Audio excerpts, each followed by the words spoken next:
करें, हो क्या करें, हो क्या आरिफ, सलीम, चलो फौरन सो जाओ।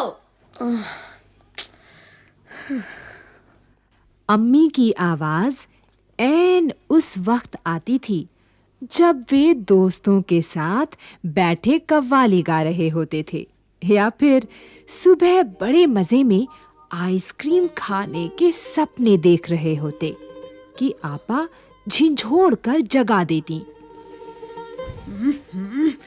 जल्दी उठो, स्कूल का वक्त हो गया।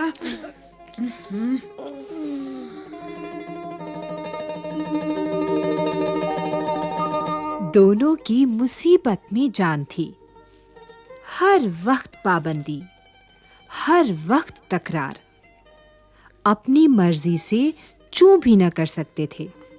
कभी आरिफ को गाने का मूड आता तो भाईजान डांटते। ला ला ला ला ला ला ला ला ला ला ला ला ला ला। ओफो, चुप होता है या नहीं? हर वक्त मेंढक की तरह टर्राए जाता है।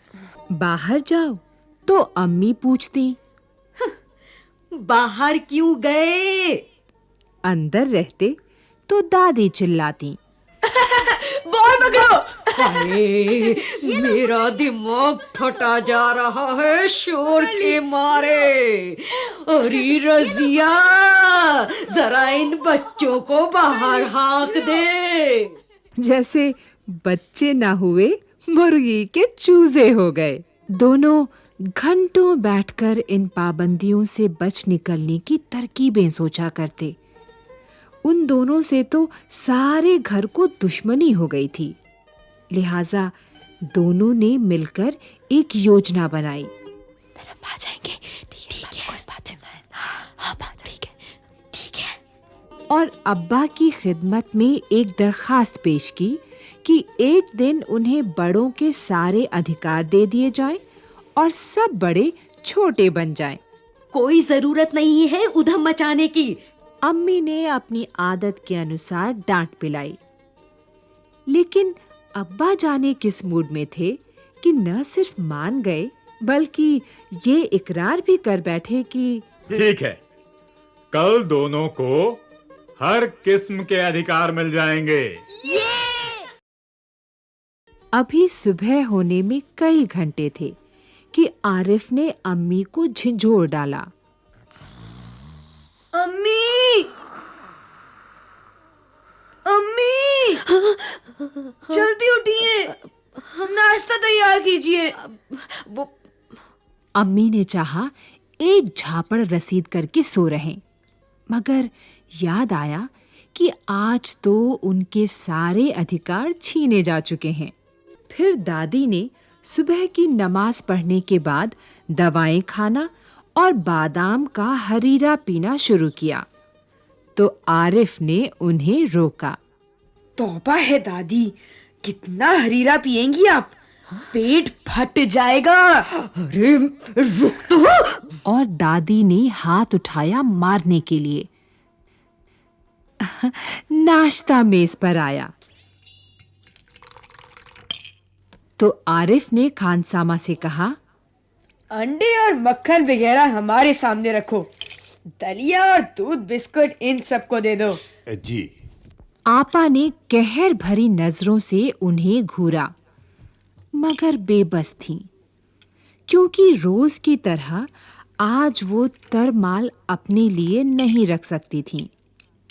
सब खाने बैठे तो सलीम ने अम्मी को टोका। अम्मी, जरा अपने दांत देखिए। पान खाने से कितने गंदे हो रहे हैं। मैं तो दांत मांज चुकी हूँ। अम्मी ने टालना चाहा। नहीं, चलिए, उठिए।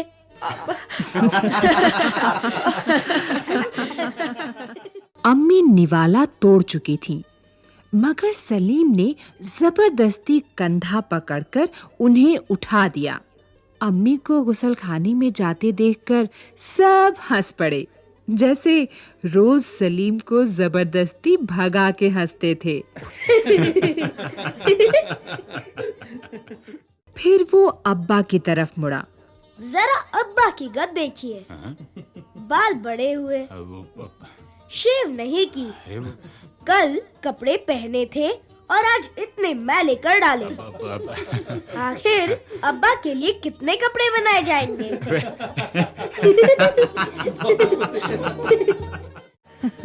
ये सुनकर अब्बा का हंसते-हंसते बुरा हाल हो गया। आज ये दोनों कैसी सही नकल उतार रहे थे सबकी। मगर फिर अपने कपड़े देखकर वो सचमुच शर्मिंदा हो गए। थोड़ी देर बाद जब अब्बा अपने दोस्तों के बीच बैठे अपनी नई गजल लहक-लहक कर सुना रहे थे, याद नहीं, याद नहीं। वाह, वाह वाह, क्या बात है, वाह वाह वाह, वाह वाह। तो आरिफ फिर चिल्लाने लगा, बस कीजिए अब्बा, फौरन ऑफिस जाइए, 10 बज गए। चुप। अब्बा डांटते-डांटते रुक गए।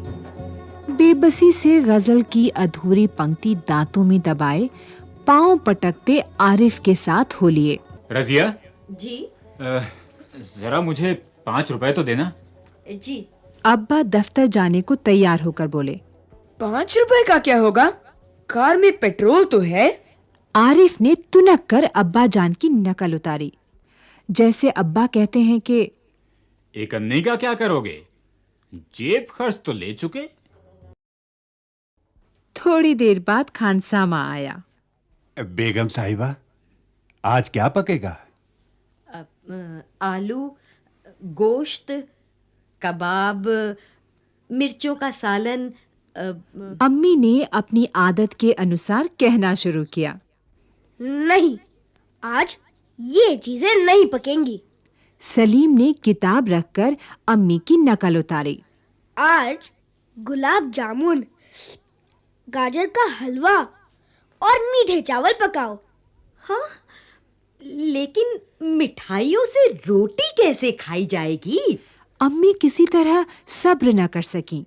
जैसे हम रोज सिर्फ मिर्चों के सालन से खाते हैं। हाँ। दोनों ने एक साथ कहा। कितनी बार कहो टाइम से आया कर। दूसरी तरफ दादी किसी से तू मैं किए जा रही थी। मैं तो तंग आ चुकी हूँ, क्या करूँ? ओहो, थक गई मैं। दादी तो शोर के मारे दिमाग पिघलाए दे रही हैं। आरिफ ने दादी की तरह दोनों हाथों में सिर थामकर कहा। इतना सुनते ही दादी ने चीखना चिल्लाना शुरू कर दिया। ओफो, आज ये लड़के मेरे पीछे पंजे झाड़ के पड़ गए हैं। ये तसल्ली रखो अम्मी, बस एक ही दिन की तो बात है। अच्छा। मगर अब्बा के समझाने पर खून का घूंट पीकर रह गईं। कॉलेज का वक्त हो गया तो भाईजान अपनी सफेद कमीज को आरिफ सलीम से बचाते दालान में आए। अम्मी, शाम को मैं देर से आऊंगा। दोस्तों के साथ फिल्म देखने जाना है। खबरदार। आरिफ ने आंखें निकालकर उन्हें धमकाया। कोई जरूरत नहीं फिल्म देखने की। इम्तिहान करीब है और हर वक्त सैर सपाटों में गुम रहते हैं आप। अच्छा, मैं पहले तो भाईजान एक करारा हाथ मारने लपके, फिर कुछ सोचकर मुस्कुरा पड़े। हाँ? लेकिन हुजूर आली, दोस्तों के साथ खाकसार फिल्म देखने की बात पक्की कर चुके हैं, इसलिए इजाजत देने की मेहरबानी की जाए। उन्होंने हाथ जोड़ के कहा। बना करे, बस मैंने एक बार कह दिया। उसने लापरवाही से कहा और सोफे पर दराज होकर अखबार देखने लगा।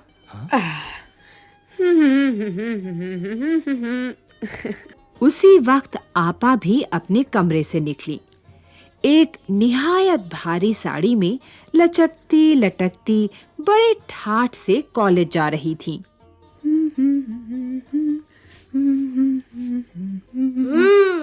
आप। सलीम ने बड़े गौर से आपा का मुआयना किया।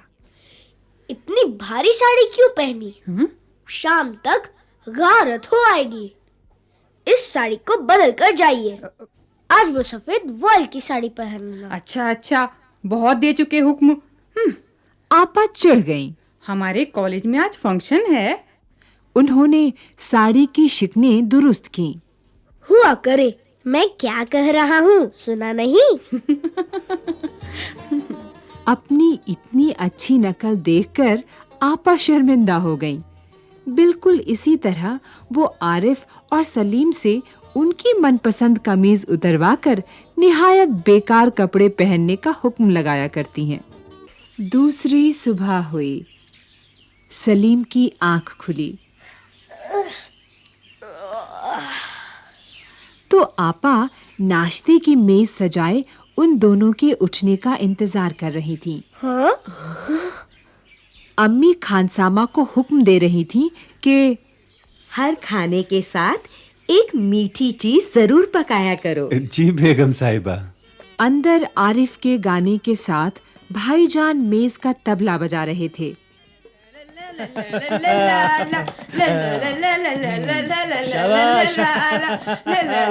बहुत खूब।